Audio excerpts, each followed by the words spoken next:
Cette vidéo est sponsorisée par Oli. Oli et que ça saute. Oli est une marque d'Ice Tea et de boissons énergisantes avec 3 gammes distinctes. La gamme Ice Tea, la gamme Énergie et la gamme Sportive Hydratation. Alors ça, c'est mon goût préféré. Uranium 212. Après, il y a un dragon dessus. Alors ça, bah, j'ai confiance. Oli est une alternative au soda qui utilise des antioxydants et de multiples vitamines. C'est sans sucre, sans taurine et ça utilise des arômes et colorants naturels. C'est moins mauvais que certains sodas, mais c'est pas de l'eau pour autant. Tu sais pourquoi? Parce qu'ils utilisent du plutonium 237 à l'intérieur. Je vais te montrer comment ça marche. Il y a une gourde avec de l'eau dedans et on vient rajouter le Oli à l'intérieur de l'eau. Voilà.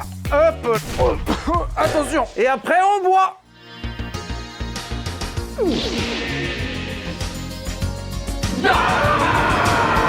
La gamme Énergie utilise de la Newcaf, de la caféine cristallisée qui fait effet à plus long terme et évite le crash post-caféine. Il conseille de prendre la gamme Énergie à partir de 16 ans ou quand vous avez un corps d'adulte, ce qui n'est pas mon cas. Oli est une solution plus écologique puisqu'un pot évite de jeter jusqu'à 50 canettes.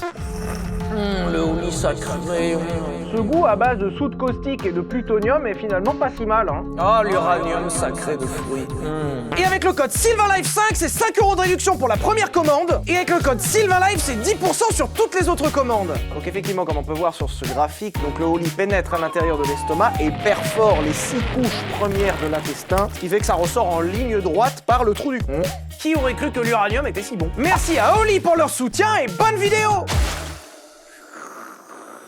Je vous ai jamais parlé de Fiat, jamais. On a parlé de plein de constructeurs et jamais de Fiat.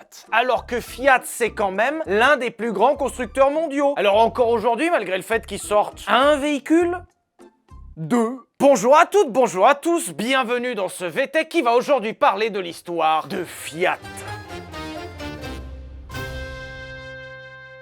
Tu sais, le constructeur qui a fait le multiplat. Entre autres, parce qu'il n'y a pas eu que ça. Et notre histoire, elle commence en 1866 avec un certain Giovanni Agnelli. Je vais vous la faire très simplement, mais disons que Giovanni Agnelli, il est bien né. Il est dans une famille qui est plutôt à l'aise financièrement et plutôt à cheval sur les traditions. Tu vois, la noblesse italienne. Et en 1889, Giovanni Agnelli va créer son entreprise de mécanique et pas de bagnole. En fait, c'est qu'on est en 1889 et la bagnole est vraiment toute nouvelle, ça n'existe quasiment pas. Ce qui fait qu'à l'époque, la plupart des gens ouvrent des entreprises de mécanique et d'ingénierie. Alors, de plein de trucs, hein, mais pas de bagnole. Et sa première entreprise va être un énorme flop. Je parle tout le temps de plein de marques qui connaissent des échecs. Giovanni Agnelli, le début de sa vie, c'est un échec. En fait, le problème, c'est qu'il est assez jeune et sa première entreprise fait faillite. Et c'est à la suite de cette faillite que Giovanni Agnelli va rejoindre l'entreprise familiale. Oui, je sais, ça commence à gueuler dans la salle. Rassurez-vous, l'histoire va commencer dans un instant. Et c'est en 1899 que Giovanni Agnelli va repartir dans les affaires. Mais cette fois-ci, il sera pas seul. Je vous ai dit à l'instant qu'il était né d'une bonne famille et donc il fréquente beaucoup d'autres bonnes familles avec plein de gens de son âge qui ont plein d'ambition et plein d'argent. Et c'est comme ça qu'il va regrouper 30 actionnaires pour créer l'entreprise Fiat. Oui, d'accord, c'est bien gentil, il a créé son entreprise, mais elle va faire quoi cette entreprise? Eh ben, elle va faire le truc qui est à la mode en 1899. Des bagnoles. Vu qu'on est à l'aube des années 1900, l'automobile commence à prendre de la place, surtout en Italie. Par exemple, dans le VTech sur la Targa Florio, je vous parlais de plusieurs personnes qui ont participé à cette course automobile sur route ouverte. Et ben, plusieurs participants de la Targa Florio sont des actionnaires de Fiat.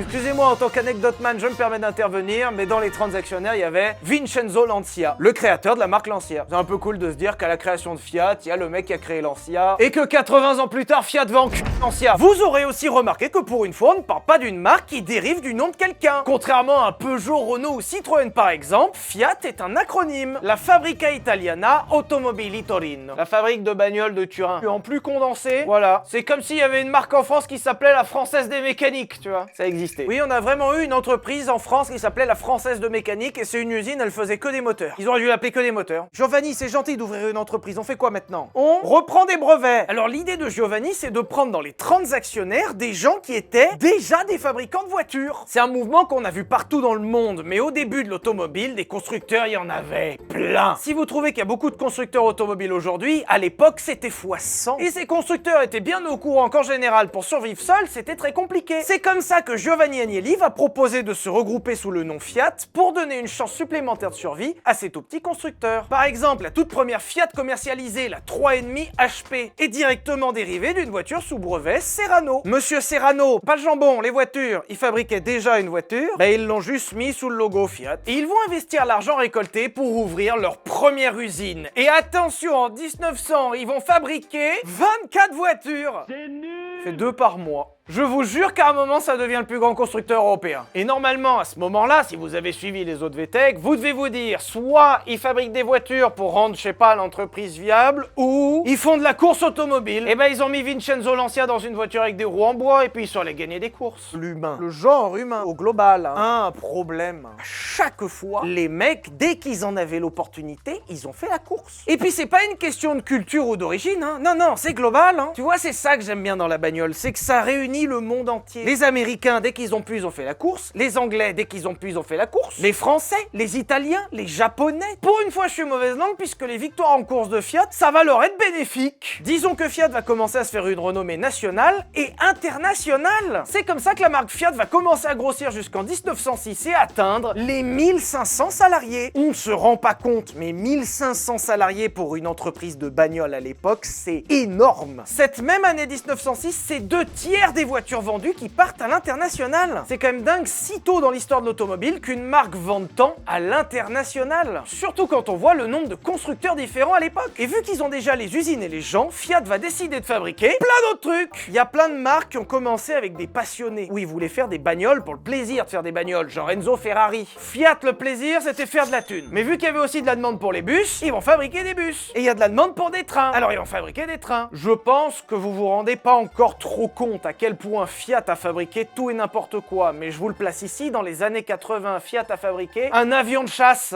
Oui, il s'appelle le Fiat G91 et vous savez maintenant, grâce à Anecdote Man, que Fiat a fabriqué des avions de chasse. La thune, Flavio, d'accord? L'entreprise Fiat marche super bien, et il y a encore un autre truc qui va les aider à marcher super bien. La Première Guerre mondiale. C'est un peu fou à dire, puisque la plupart du temps, la guerre, ça te fait plutôt perdre des trucs. Pas chez Fiat. Pendant la Première Guerre mondiale, Fiat va fabriquer tout ce que tu peux imaginer qui se vend, ils vont le faire. Ils ont fait des camions, des avions, des bateaux, des armes, des munitions et même les uniformes. Est-ce que tu vois le concept de la foire fouille? Ils n'ont rien inventé, c'est Fiat qui le faisait avant. Flavio, qu'est-ce qu'il te faut pour la guerre? Un uniforme? Je peux te le faire sans problème. Je fabrique des voitures, les sièges de voitures, je sais comment on fait. Je peux te faire un uniforme. Et à la fin de la Première Guerre mondiale, Fiat en ressort riche. Connaissez la phrase « Le malheur des uns fait le bonheur des autres » On va changer la phrase en « Le malheur de l'Europe fait le bonheur de Fiat ». Vraiment, c'est pas compliqué, ils ont tout vendu. Alors on va tous se calmer, on va tous s'asseoir, d'accord? Fiat a fabriqué des fusils mitrailleurs. Par exemple, le fameux Fiat Mod 1915 Villar Perosa, le premier pistolet mitrailleur de l'histoire. Giovanni Agnelli, les bagnoles, il en a rien à foutre. S'il y a moyen de faire de la thune avec un pistolet mitrailleur, ils en feront. Et ils en feront plein. Et c'est en 1923 que Fiat va inaugurer son usine emblématique, le Lingotto. Voilà, le lingot. Parce que ça ressemble à un lingot, hein, tout simplement. Hein. Les pistolets mitrailleurs, ils avaient de l'imagination, le nom de l'usine... Vous êtes peut-être en train de vous dire, Sylvain, il nous pète un boulon, il est en train de nous parler d'une usine. Alors déjà, je vous en parle parce que l'usine est incroyable. Parce qu'ils ont fait une piste d'essai sur le toit. Quoi? Peut-être qu'il y a que moi que ça choque de faire un ovale de vitesse sur le toit d'une usine au 5e étage. Je sais pas si vous voyez le problème actuellement. Et oui, remarque, au moins t'es sûr d'y rester, c'est l'avantage. Mais si je vous parle de cette usine, c'est parce qu'à l'époque, c'est la plus grande usine d'Europe. Et je n'ai pas dit usine automobile. Usine. Quand je vous dis qu'ils se sont fait des coups en or pendant la guerre. Et pour votre anecdote, en 1923, Fiat va également créer la Fiat Mephistopheles.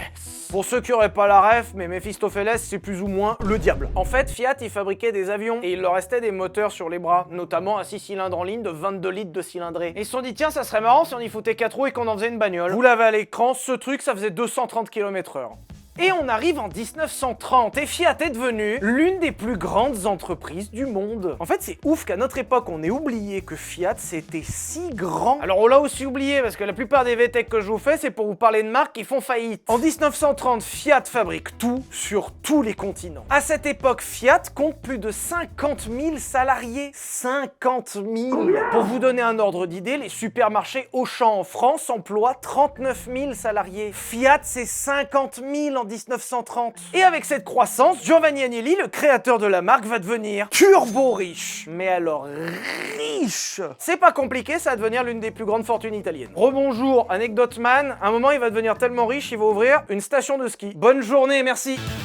C'est un cas assez unique dans les histoires de marques que je vous raconte, puisque la plupart du temps, ils font faillite. Mais là, tout se passe bien pour Fiat. Ils fabriquent tout, ils ont une renommée internationale, ils ont des usines partout dans le monde, ils ont la plus grande usine du monde à Turin. Giovanni est devenu pété de thunes avec ses histoires, et forcément va arriver la glissade, la boulette, mais bien sûr, on était à ça de la totale, on aurait pu, il était à ça. On parle de bagnole européenne dans les années 30, vous savez que j'adore vous parler de cette époque parce qu'ils ont tous trempé dedans, et là tu te dis quand même, Giovanni Agnelli était italien, pas allemand. Rassurez-vous, il n'est pas allé voir le H. Ouf. Par contre, il allait voir Benito. Pendant qu'en Allemagne, ils avaient le H, en Italie, ils avaient le B, le Benito. Et en 1932, Giovanni Agnelli va rejoindre le parti fasciste italien, dirigé par ce bon vieux Benito Mussolini. En écrivant cet épisode, ça m'a permis de me renseigner un peu sur l'histoire. Et j'avais pas compris que Benito, il avait créé le fascisme. Oh non. Alors pas lui tout seul, lui aussi il a fait un groupe avec des actionnaires, visiblement. Il a quand même argumenté tout au long de sa vie que l'idée c'était juste d'être pote avec le pouvoir en place pour faire un max de thunes. Je sais pas si c'est une phrase qu'on peut accepter vu les circonstances, mais figurez-vous que Benito et Giovanni vont devenir très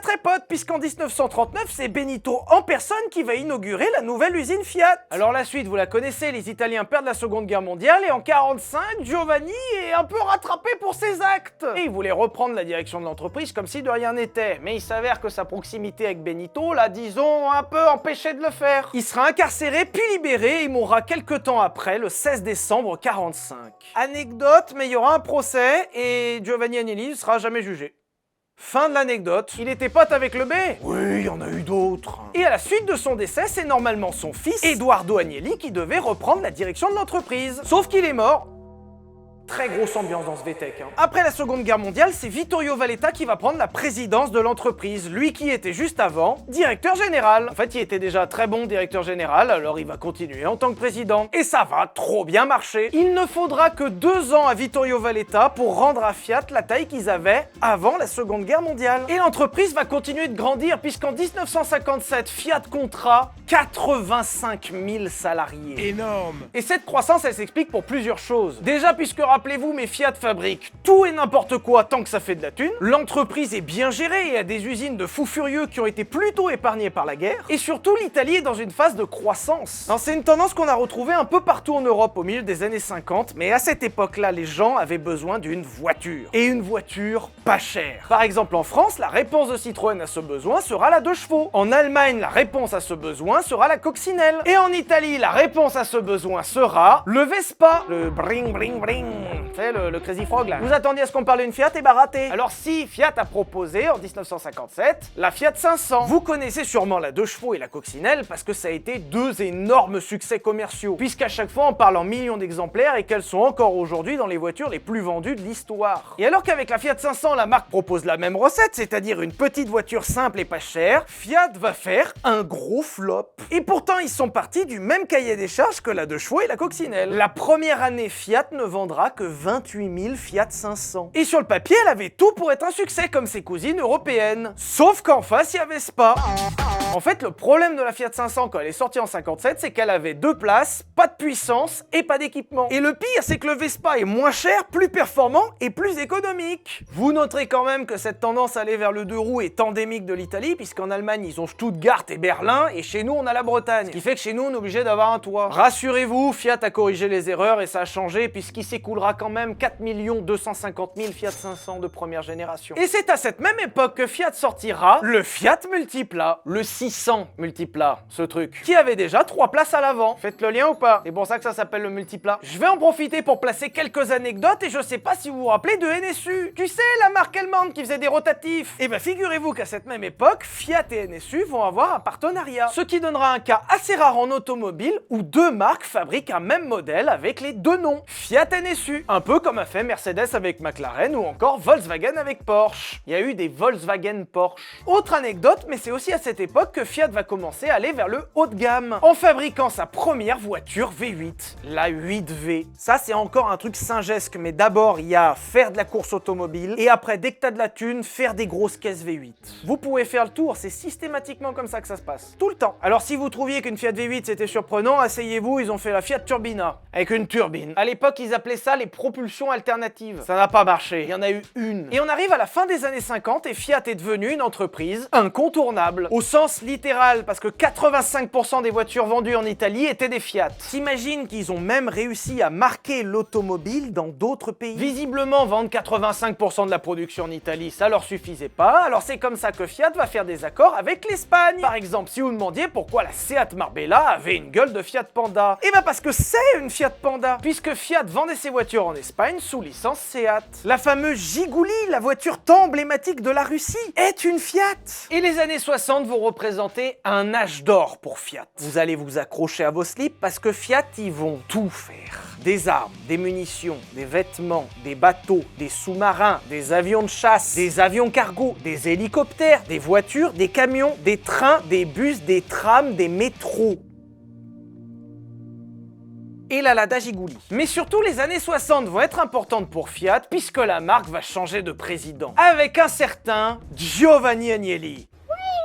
Non, non, c'est pas un zombie. Tu sais, c'est comme chez Porsche, ils s'appelaient tous Ferdinand. Bah là, ils s'appellent tous Giovanni. Giovanni Agnelli, qu'on appellera Gianni Agnelli, était le petit-fils de Giovanni Agnelli. Je vous parle assez rarement des dirigeants d'une marque, mais si je m'arrête sur Gianni Agnelli, c'est parce que putain, qu'est-ce qu'il est stylé. Regarde-moi ce flow. Quand j'écris l'épisode, je me renseigne sur toute la vie du personnage. Je n'ai pas trouvé une putain de photo où il a pas la classe. Voilà, cette photo-là, il pète la classe. Là, il a les petites jambes croisées, ça tue. Là, il est assis dans son avion, ça tue. Petit profil, un peu sympa, ça tue. Là, il fait le mec qui t'explique avec les mains comme ça tue. Petite chemisette bleue, ça tue. Même avec des lunettes de soleil ridicules, le mec il a la classe. À un moment, qu'est-ce que tu veux que je te dise? Particularité de style d'ailleurs, mais il aura l'habitude de porter sa montre par-dessus la chemise. Toi tu fais ça, t'as l'air d'un débile? Bah lui il est stylé. Gianni Agnelli va devenir tellement important dans l'histoire de Fiat qu'il va devenir important dans l'histoire de l'Italie. Je vais vous donner plusieurs anecdotes pour vous cerner un peu le personnage. Déjà à un moment, il a été propriétaire et directeur de la Juventus de Turin. Pas longtemps, c'est vrai, il avait d'autres trucs à faire et du coup, il n'a pas été longtemps. Quand même. T'imagines quand même que le mec était tellement stylé qu'il s'est fait faire un bateau Riva pour lui. Vous vous rendez peut-être pas compte ce que c'est un bateau Riva, mais on parle de bateau fait main, produit à seulement quelques exemplaires, uniquement si tu pèses. Riva, c'est un peu le Pagani des bateaux. Avoir de la thune ne suffira pas à t'en acheter un. John Fitzgerald Kennedy a eu un bateau Riva. Le prince d'Angleterre a eu un Riva. Gianni Agnelli a eu un Riva. Tu vois le truc ou pas? Et à un moment de sa vie, Gianni Agnelli va devenir tellement important qu'on l'appellera le roi d'Italie. Parce que le mec avait tellement d'argent, tellement de style, tellement d'emprise, tellement de racines que tout en Italie à un moment passait par lui. Et à un moment, il va devenir tellement important qu'il sera nommé sénateur à vie. Je vous donne une seule info, mais normalement, sénateur à vie en Italie, c'est un statut qui est réservé aux anciens présidents.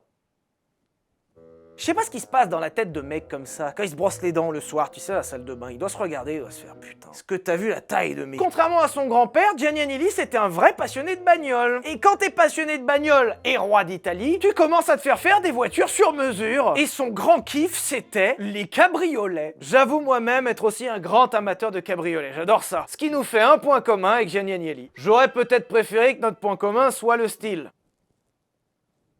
Par exemple, il se fera faire une Delta HF Evolution intégrale, ce qui est déjà une caisse incroyable. En Spider, c'est moche à crever. Mais il y en a eu une et c'était pour lui. Pour vous dire jusqu'à quel point il pesait, mais Gianni Agnelli s'est fait fabriquer une Ferrari Testarossa Spider boîte auto. Dit comme ça, tu dis oui, bon, il s'est fait fabriquer une Ferrari, ça va. Ah non, t'as pas compris toi. Il l'a eu en Spider. Et là tu vas te dire oui, mais Sylvain, il y en a eu plein des Testarossa Spider. Non, pas officiel comme ça. Ce que vous avez vu, c'est des fabrications non officielles, très souvent américaines, qui n'ont jamais été validées par Ferrari. Lui, il en a eu une officielle. Il y en a eu une en boîte automatique. Alors pareil, tu te dis Sylvain, boîte automatique, on s'en fout, il y a plein de voitures en boîte automatique. Non, non, t'as pas compris. La Testarossa n'a jamais existé avec une boîte automatique, mais comme Gianni Agnelli avait mal à la jambe gauche et il voulait une boîte automatique, et ben il a fait fabriquer une Testarossa exprès en automatique. T'imagines qu'Enzo Ferrari a opposé un refus catégorique de proposer une boîte automatique sur la Testarossa. Et il a cédé face à une seule personne, Gianni Agnelli. Je pense sincèrement que Gianni Agnelli était la seule personne capable de taper sur l'épaule d'Enzo Ferrari et de lui dire ta Testarossa, je vais l'avoir en cabriolet boîte auto. Rappelez-vous, hein,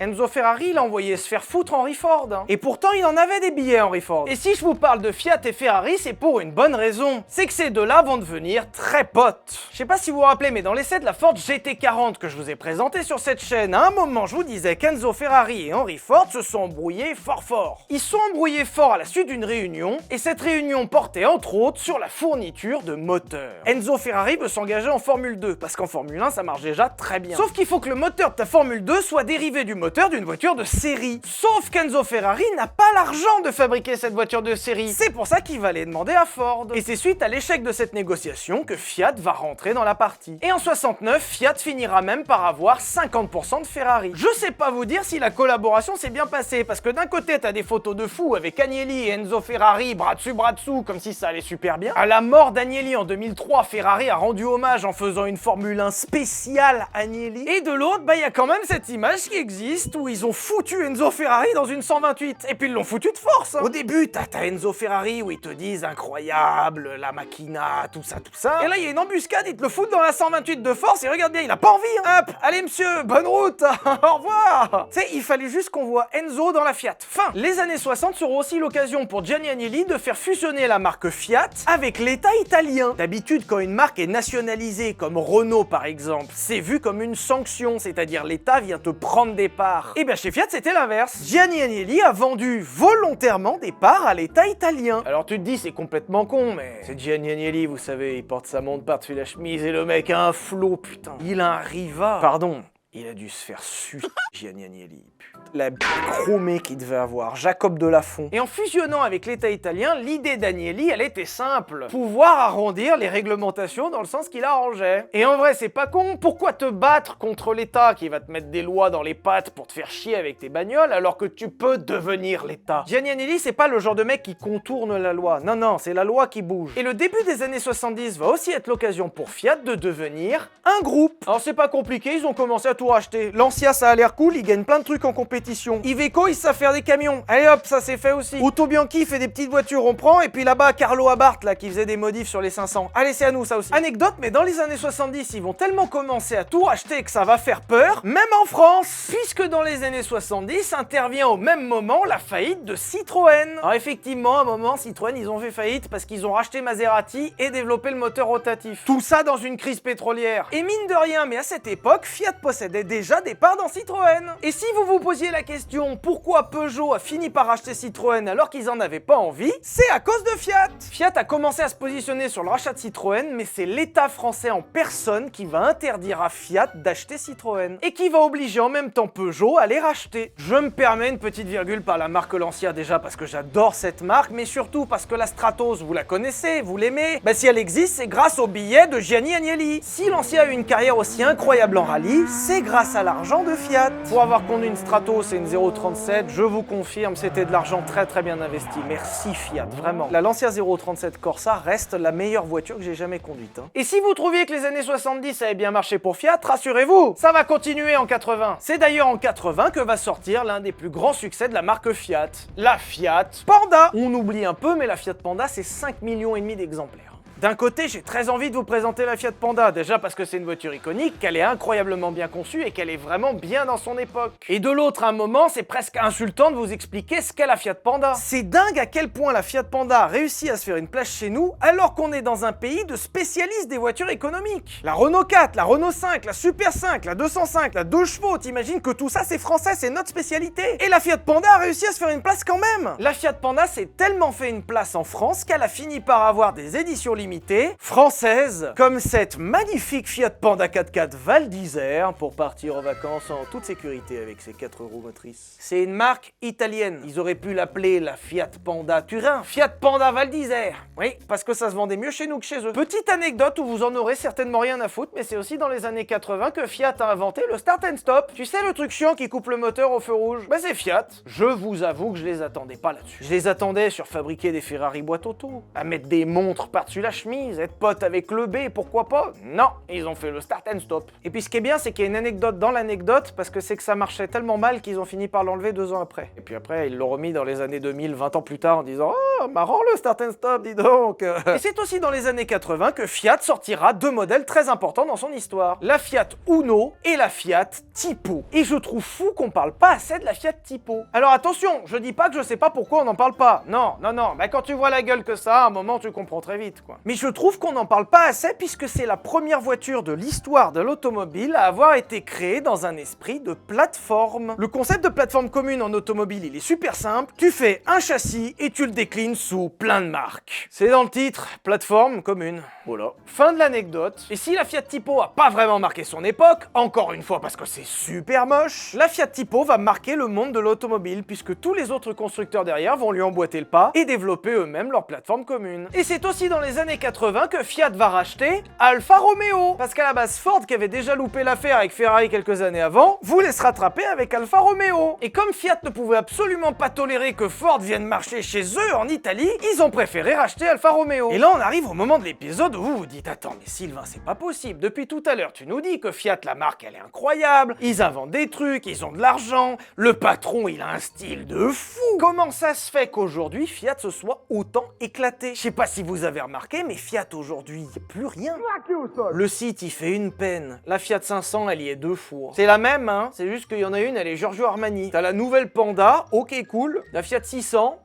La Fiat Tipo, qui est sur le marché depuis environ 200 ans, je dirais. La vieille Fiat Panda, parce qu'ils savent très bien qu'ils vont pas vendre la nouvelle, alors ils ont remis l'ancienne. Et puis alors, le pompon, le bouquet final, la Topolino. Et c'est une Citroën Ami avec un logo Fiat, enfin. À quel moment ça a merdé? Eh bah, c'est les années 90. En fait, dans les années 90, Fiat va cumuler les erreurs. Je viens de vous parler d'Alfa Romeo, comme quoi ils venaient de racheter une marque italienne, une nouvelle marque du groupe. Ça va être super, un peu sportif, une belle image. C'était une grosse connerie. Avant le rachat d'Alfa Romeo, Fiat possédait déjà Lancia. Lancia en Italie, c'est un peu comme un BM en Allemagne. C'est premium, c'est chic, c'est une bonne gueule, ça marche bien, c'est propulsion, c'est drôle à conduire. C'est une marque qui est à la mode. Exactement comme Alfa Romeo. C'est premium, c'est chic, c'est un peu cool, ça marche bien, ça a du charme. Les 2 marques sont exactement sur les mêmes secteurs. Et Fiat va prendre des mauvaises décisions qui vont finir par tuer les 2 marques. Et c'est que le début des mauvaises décisions. Pour rationaliser les coûts et augmenter les marges, Fiat va imposer à Lancia et Alfa Romeo d'utiliser la plateforme commune. Tu sais la Fiat Tipo? Eh ben ils vont la mettre chez Alfa Romeo et Lancia. Sauf que je sais pas si vous avez écouté, mais l'ADN de Lancia et d'Alfa Romeo, c'est des propulsions marrantes à conduire. Et Fiat arrive avec une plateforme de voiture traction pas marrante à conduire. Tu vois le problème ou pas? Avoir plein de marques et être sur plein de secteurs, c'est très cool, y a pas de problème. Mais ça marche quand tu gardes l'ADN de la marque. Peut-être que vous vous dites que c'est qu'un détail, que le fait qu'Alfa Romeo passe en traction, c'est pas très grave. Le truc qui faisait qu'Alfa Romeo était cool, c'était la propulsion. T'enlèves ça, c'est fini. Et si encore il y avait que ça? Fiat va décider de segmenter les 2 marques, mais de façon un peu ridicule. Pendant qu'Alfa Romeo sera la marque sport du groupe, la marque Lancia sera la marque confort du groupe. Je sais pas si vous vous souvenez à l'instant, je vous ai dit que Lancia c'était chic et sportif. Sort d'où le confort? Là, ça paraît juste être une mauvaise décision. Sur le papier, tu te dis c'est pas grave, ils vont faire des modèles un peu différents. Non, Lancia est mort. Ils sont pas morts tout de suite, ils ont d'abord eu une période avec tout plein de modèles à chier. Dans les années 80, ça marchait encore, parce que t'avais la Delta qui était vachement cool, parce qu'elle avait encore l'ADN de Lancia. Ça a un peu commencé à partir en couille avec la Thema, et encore, il y a eu un moteur Ferrari. Et puis après, il y a eu la Delta 2 en 93. La Delta 1, elle était incroyable. Elle marchait bien, elle a gagné des rallyes, elle avait une gueule de fou, et ils l'ont remplacée par la Delta 2. Nicolas. Après, il y a eu quoi? Il y a eu la Kappa. Il y a eu la Kappa qui a même eu une Kappa coupée. Il y a 3 semaines, ils étaient champions du monde des rallyes. Et après, ils te sortent quoi? La Lancia Libra. Alors, c'est un peu remonté. Après, il y a eu la Thesis, que je trouve très charmante, personnellement, avec des feux arrière de Morgan Aeromax. Voilà, vous avez l'information. Et puis après, ça a ressombré, ils ont fait le Musa. En théorie, je dis bien en théorie, ça existe toujours. Il y a eu le moment où ils ont essayé de rebadger des Chrysler, notamment avec la Lancia Flavia. Pendant un temps, ils vendaient un seul modèle en Italie, Ypsilon. Et comme si ça suffisait pas, ils ont fait pareil chez Alfa Romeo. Alors Alfa Romeo, ça a été moins pire. J'avoue, dernièrement, ils ont quand même sorti la Giulia qui est très cool. Il y a eu la 156 et la 159 qui étaient très très belles. La Brera, magnifique.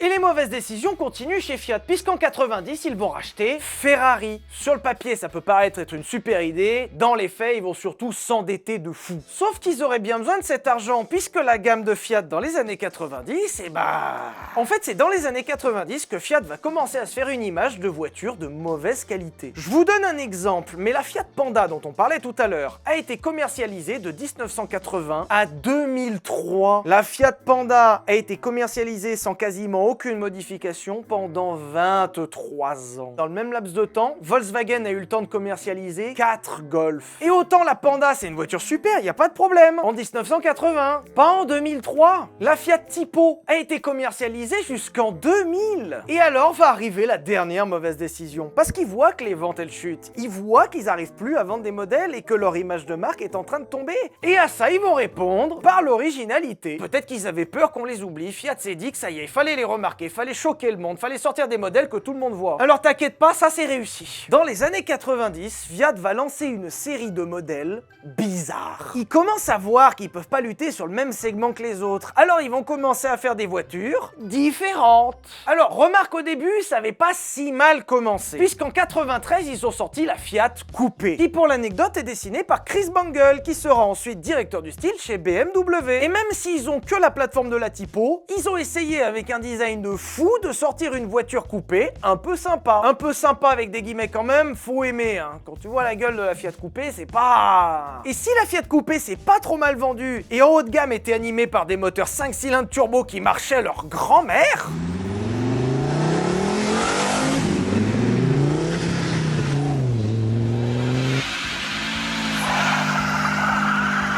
Eh ben ils vont tout gâcher après. Ça a pas si mal marché, on peut s'arrêter là. Venez, on sort un truc qui marche, je sais pas, un modèle que les gens auraient envie d'acheter.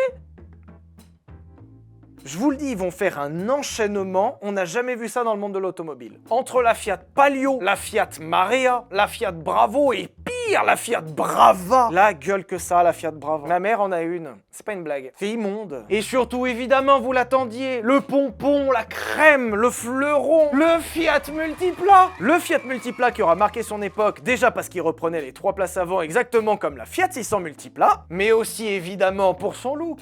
C'est immonde. Pour avoir passé beaucoup de temps avec un multiplat, peut-être plus que raisonnable. Je dois dire qu'au bout d'un moment, on s'habitue. Alors ils vont essayer de la vendre, leur gamme bizarre, hein. Il va y avoir des spots de pub lunaires, comme par exemple ce spot de pub où une Fiat Bravo affronte une Ferrari, et puis par-dessus, ils ont bombardé Michael Schumacher, hein. Ah bah alors c'est le seul qu'ils avaient en stock, ils te l'ont foutu partout. Ils arrivaient pas à vendre le multiplat, allez hop, Schumacher. Ils arrivaient pas à vendre la Punto Cabriolet, allez hop, Schumacher. Ils arrivaient pas à vendre la Fiat 500, allez hop, Schumacher. Et anecdote, Fiat finira par vendre le brevet du multiplat à un constructeur chinois. Alors c'est pas une blague, ça s'appelle le M300EV et c'est un multiplat électrique. Alors ils en ont fabriqué 200 exemplaires, donc c'est très rare, mais si vous cherchez au fond de la Chine, vous trouverez un multiplat électrique. Ok, c'est vrai que dans les années 90, ils vont sortir des modèles qui vont marcher, comme la Punto par exemple, mais le mal est fait. En seulement quelques années, Fiat est passé de l'un des constructeurs les plus importants de l'Europe à un constructeur avec une super mauvaise image. Les Fiat sont de mauvaise qualité, vieilles, peu fiables, moches, alors que dans les faits, c'est souvent pas le cas. Encore une fois, le Fiat Multipla que j'ai pas mal conduit avant qu'il soit modifié, était une super voiture. Super châssis, super moteur, c'était super pratique, en vrai c'était une bonne voiture. Moche à la mort, c'est vrai. Et on arrive au début des années 2000 et Fiat va mal. Alors tu te dis mal quand même, ça va, ils en vendent des voitures. Fiat a 6,6 milliards d'euros de dette. 6,6 milliards d'euros de dette.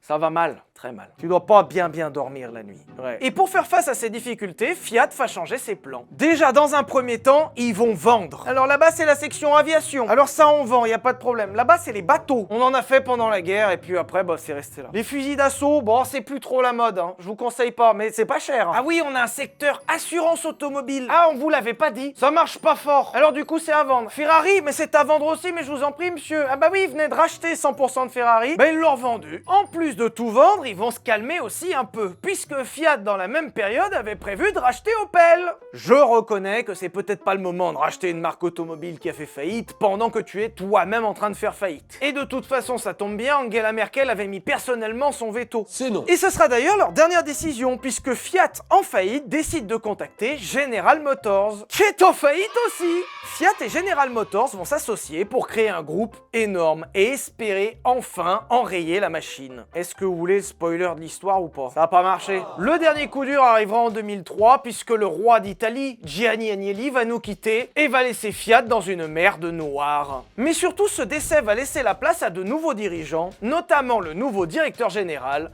Sergio Marchionne. Et la stratégie à Sergio, elle est pas compliquée. Des nouveaux modèles. Nouvelle Alfa Romeo, nouvelle Lancia, nouvelle Punto et même nouvelle Gingo. Vous connaissez pas la Fiat Gingo? Alors ça, on est dans le pur anecdote, man. Mais cette voiture que vous voyez actuellement, c'est pas la Fiat Panda, c'est la Fiat Gingo. En 2003, Fiat propose au Salon de Genève sa nouvelle Fiat Gingo. Elle est pas chère, elle est mignonne, elle est pratique. Et tout est prêt pour la sortie de la Gingo. Jusqu'à Chronos pointe. Oui, Gingo, c'est trop proche de Twingo, il faut qu'on enlève. J'en parle à Flavio, je reviens.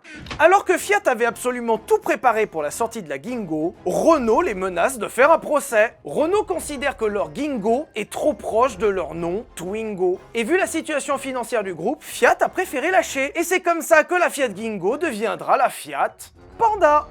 2. Mais évidemment, celle que vous attendez tous, celle qui a relevé Fiat, l'œuvre de Sergio Marchionne, la voiture la plus vendue de l'histoire de la marque, la Cinquecento. Évidemment, la Fiat 500 de nouvelle génération, celle qui vient juste après la 500 des années 50. Y a rien eu au milieu, hein. Comment, Flavio? Non, y a rien eu au milieu, non. On a tendance à oublier que la Fiat 502 est en réalité plutôt la Fiat 503, vu que quelques années avant, Fiat commercialisait la Cinquecento, c'est-à-dire littéralement la 500, mais que comme c'était un flop commercial et qu'elle était super moche, eh ben on a un peu rangé ça sous le tapis en disant non, t'inquiète, Flavio, t'inquiète. Je n'ai pas besoin de vous présenter la Fiat 500 parce que c'est une voiture qui sort encore aujourd'hui, sachez juste que la voiture a relevé la marque. Je voulais absolument trouver une anecdote sur la Fiat 500, un truc que j'étais sûr que vous sauriez pas. Bah j'ai trouvé. Muammar Kadhafi a eu une Fiat 500 unique sans porte. Bon, après toutes les anecdotes se valent pas non plus. Et dans le même temps, Fiat, qui s'était associé avec General Motors en 2000, va se désengager en 2004.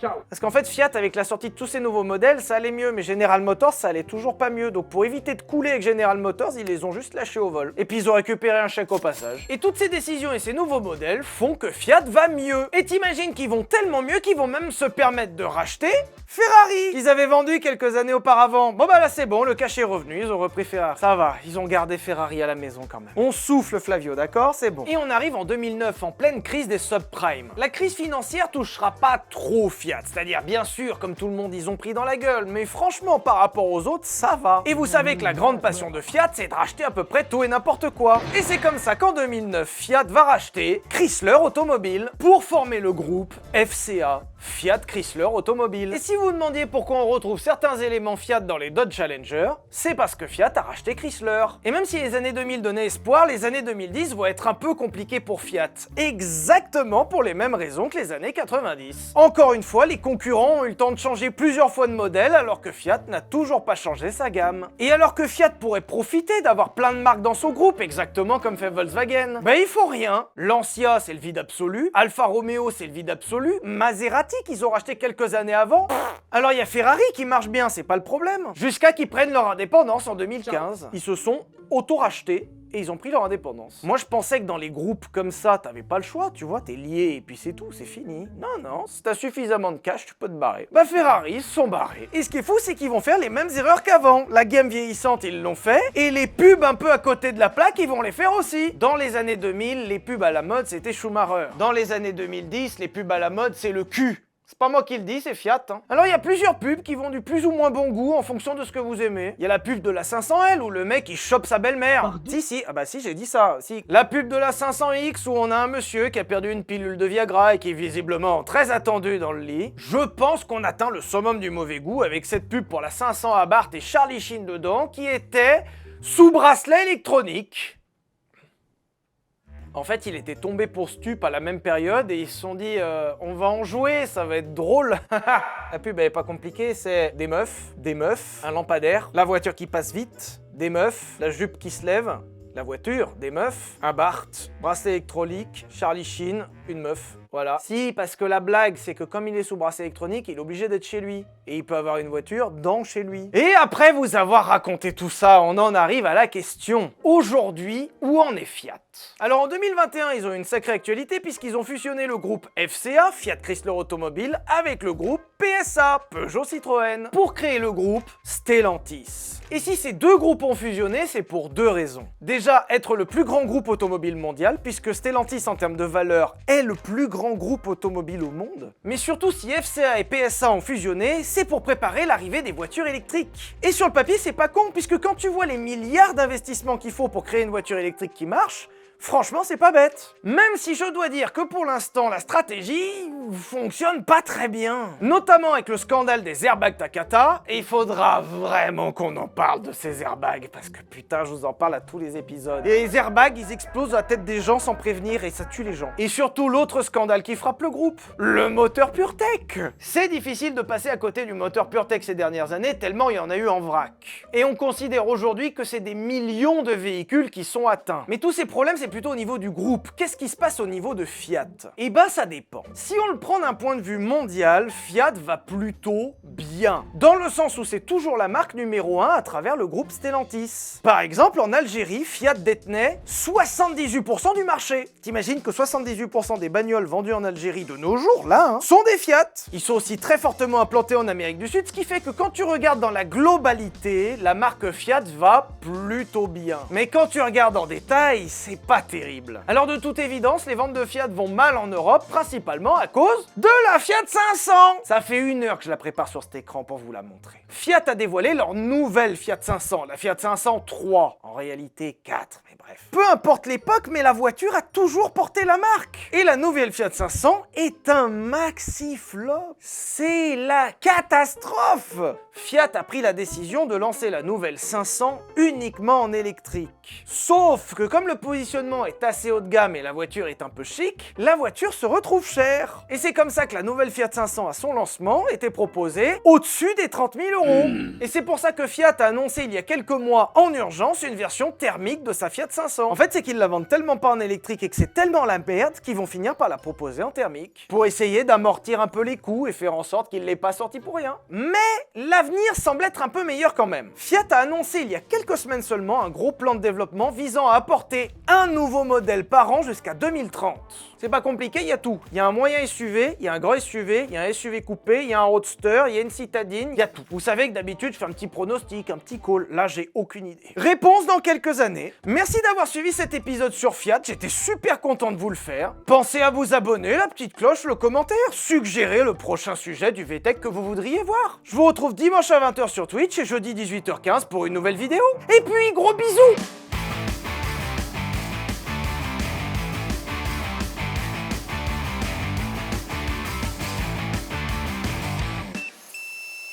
Je suis sobre, c'est une Fiat Gingo, d'accord?